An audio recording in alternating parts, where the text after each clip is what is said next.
Good morning, all. Good morning and happy Friday. And welcome to my channel. As you can see, we're going to get some more rain. It rained last night. Today we're supposed to get 50%. Um, it's nice out. It's not cold. It's not hot. It is very nice. But it's going to be a wet day. I don't know if the sun will ever come out. But that's okay. And today they will be giving out laundry detergent and all that good stuff to the tenants here. They do that ever so often, which is so nice. And that starts at 1 o'clock, which is 1300 hours military time. So I will be going down to collect mine because I missed out the last time. They give laundry detergent, um the freshener that you put in the dryer, the sheets, they give bleach, all that kind of good stuff, soap powder, all that kind of good stuff. So yeah, thank you, Heavenly Father, for waking me up this morning. I feel great, folks. I feel so good. I don't have no aches and pains. I started taking 2 magnesiums a day, so I'm not getting those cramps in my leg like I was getting when I sit on the commode. Um, but I'm doing a lot better. So folks, I hope y'all are doing great too. You know what I'm saying? I hope so. Some left last night, some is gonna leave today, but thank God for those that's here. And yeah, the government shut down. It's on. I do believe it's day 3 going into day 4, if it's not day 4 already. Um, I hope many of you won't be affected. Just hang in there. Just hang in there. And everything is going to be okay. That's all I can say. Just believe in the Almighty. Just believe in the Almighty. We can't change what is happening, so you have to live with it, until it's over. It's not going to be forever. But yeah, this is what I wanted to talk about. I was reading this article about this young man. His name is Levi, Devy. He lives in Derby, England. A 20-year-old that, well, first of all, let me say thanks to Vanessa, Etienne, because she wrote this article. So I have to give her credit. But yeah, this young man, he was very active, athletic, and stuff like that. He's Caucasian. And this young man thought he had the flu, but it turned out to be something called sepsis, sepsis. It's a serious condition in which the body responds improperly to an infection. It can lead to shock in the body and also death. Sepsis affects younger people differently to older people.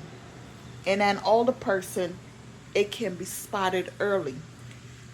So this young man thought he had the flu.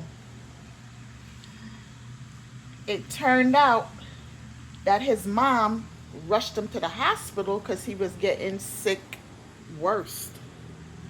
When he got there, he was diagnosed with pneumococcal, pneumococcal, pneumonia, which is a serious bacterial lung disease which is spread through coughing or close contact.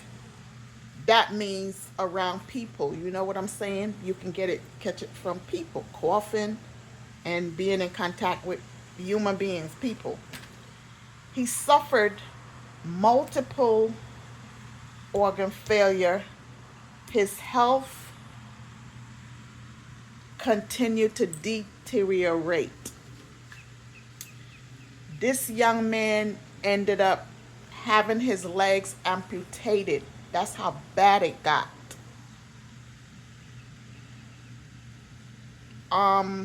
He's doing okay now, you know. He's at home with his family, and you know, he is so grateful because he knew and thought that he was gonna die. So you know, his life has changed. You know, he don't have his legs anymore, so you know, he can't be running and doing all that stuff that he used to be doing. But thank God that he is alive. You know what I'm saying? Thank God that nothing worse came out of that. So, to make a long story short, folks, you need to check yourselves out. If you have a cough or flu-like symptoms and stuff like that, get your butt to the doctor. Go to the doctor. Go to the hospital. Something. You have to. Don't sit around waiting and drinking cough syrup and all this kind of stuff. Hot tea with lemon. Take your butts to the doctors, because look at this young man. If his mom didn't rush him there, and the reason she did is because he was getting worse. And she saw the way how he was looking, you know, he was deteriorating.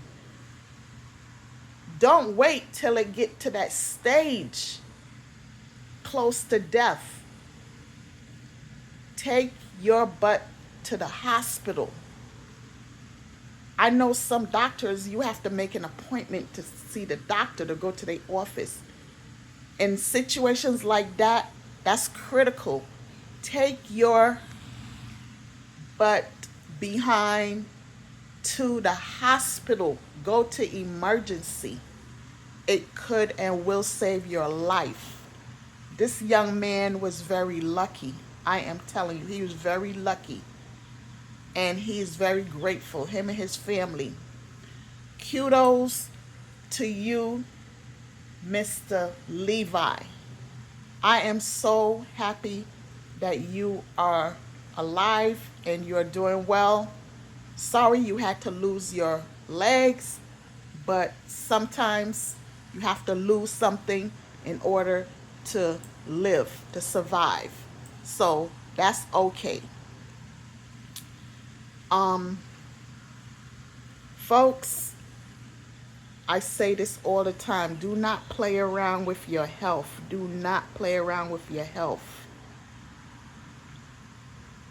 I know a lot of folks don't have insurance and stuff like that, but you need to get some form of insurance. They have Medicaid.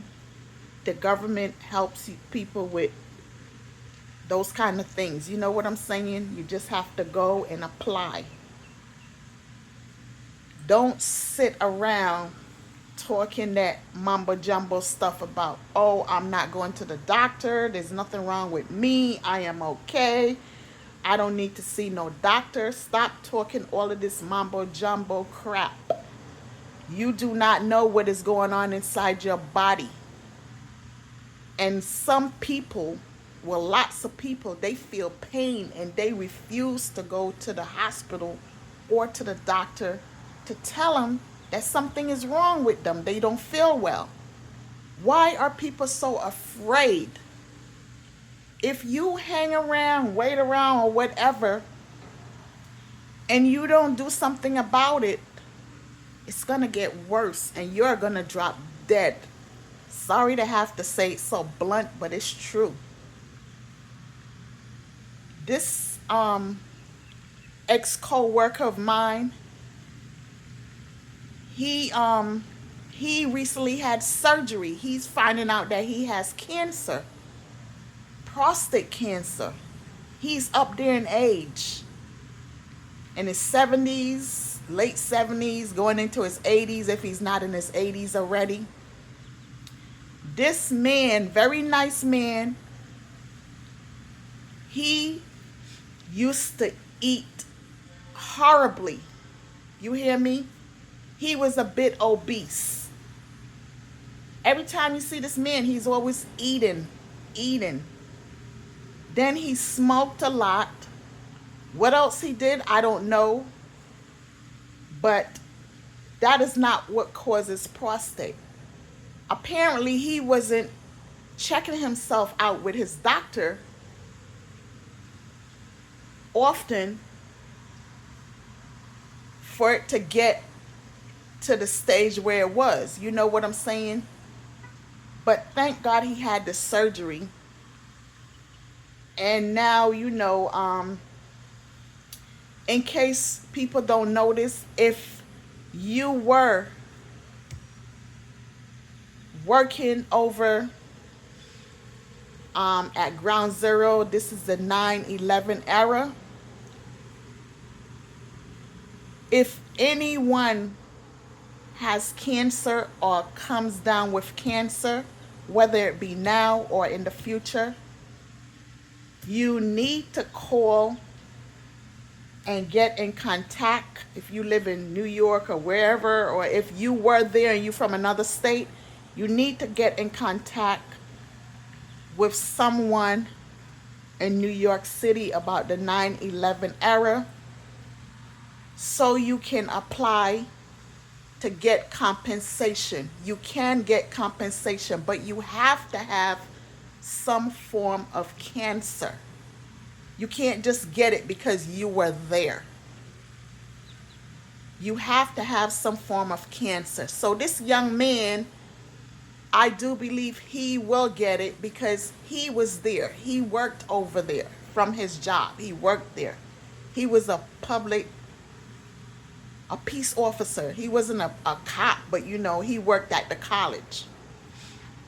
There was another young man that worked at the same college, New York City College of Technology, and he's retired now too, but he came down with prostate cancer. And well, he told me this. Well, I'm not going to give the names, but he went and he applied and he was compensated. So this is for anyone out there that has or is suffering with any form of cancer, male, female, that was down at Ground Zero, the World Trade Center, 9/11 tragedy. If you are told that you have cancer, you are diagnosed with cancer, it doesn't matter what kind. Yes, you can be compensated. In case you didn't notice, well, I'm letting y'all know. I knew this for a while, but I'm actually hearing and realizing that there's a lot of people that don't even know this information. And I spoke to a lawyer. That's how I know this. As a matter of fact, when I get off this phone, because I have the lawyer's number in my phone, when I get off, I will put the name and the number in a short for anyone that was down there in the 9/11 era. But you have to have some form of cancer. Don't just be calling these people because you were there, you worked there, whatever. You have to have some form of cancer. This is what I was told by the lawyer, okay? Because I was down there. I was working down there. Someone told me to call. I applied for the compensation. and how I happened to apply, because I went to I went to take care of some paperwork, and at Nicers. And a young lady that worked there, she is the one who showed me the sign. And she told me, "Weren't you down there?" And I was like, "Yes." Aren't you in the military? I said, "Yes." She said, "Girl, you better apply." So that's how I came about applying. But I was denied because I don't have no form of cancer. Hopefully I wouldn't get any cancer, because money doesn't solve everything. It's good to get money, but who actually wants to come down with a sickness or a disease that that you could die from? You know what I'm saying? My life is more important than money. So I'm grateful that I don't have no form of cancer. Yes, it was a little bit hurtful hearing no, but guess what? Such is life, such is life. I rather hear no than hear yes, I have cancer so I can get this money. No amount of money in the world can take away whatever disease you might have. You know what I'm saying? It might not be a disease where people can catch it from you, but you already have it. It's in your body. And cancer is something else. I don't know if any of y'all know anyone that suffered with cancer. I did. I met a lot of people that suffer with cancer, different forms of cancer, especially prostate also. And that thing sucks you. It eats you away. It sucks you. I don't care how pretty you are, how voluptuous your body is. You get some cancer up in you, you will see how you dwindle away. You will see how dark your skin get. You will see how, oh my God, you look like somebody from Dawn of the Dead. I I have a cousin that I don't know if she's still alive, but I was told that she have cancer. I didn't hear she passed away, but she's up there in age. But the last time when I saw her, which was many years ago, she looked great. She looked great. You couldn't even tell that she had no cancer. You know what I'm saying? She cut her hair short. Like I said, I don't know what she looked like now. Hi, E. How are you doing? Um, but yeah, and they didn't want anyone to know she was sick, because that's what I was told. But what the hell? If you're sick, you're sick. Why people are so ashamed to let someone know that they are sick? Why? Why? I know a lot of people are ashamed, especially if they have a disease or a sickness that you can catch. They don't want people to know. But you should let people know that you're sick. That way, people can protect themselves. It's not that they're scorning you or whatever. Yeah, some people are going to scorn you, but precaution is better than cure. I think that's the way you say it. Anyway, you need to let people know that you're sick. That way, people will not come around you and get sick, or they can protect themselves if they come around you. You see, me, I'm not a scornful person. I would put my gloves on and my mask on and, mask up, and I will go around the person and help the person. The person don't have to be related to me or not. It could be a stranger. That's how I am. That's the kind of heart that I have. That's the kind of person that I am. But there's a lot of people out there that is so scornful. And would you believe, half of them, they end up with illnesses illnesses, like I just said. And they're the ones that hide it, and then others come around them. They don't tell them, and then the person end up catching it from them. But eventually, guess what? We all gonna die one day or another. Whether we wanna reveal that we're sick or we are dying with some illness or whatever, disease or whatever, we all gonna die one day or another. And people are gonna see you dwindling away. You can't move. You laying up in bed. You looking like somebody from Dawn of the Dead. And guess what? People just gonna come around. They're gonna come to your funeral. They're gonna ask questions. They're gonna be like, "Oh my God, I knew something was wrong, but I didn't really know what it was." Well, why were they hiding like that? Why they acted like that? You know what I'm saying? So folks, stop being scornful of other people. Stop being scornful of anyone. Anyone.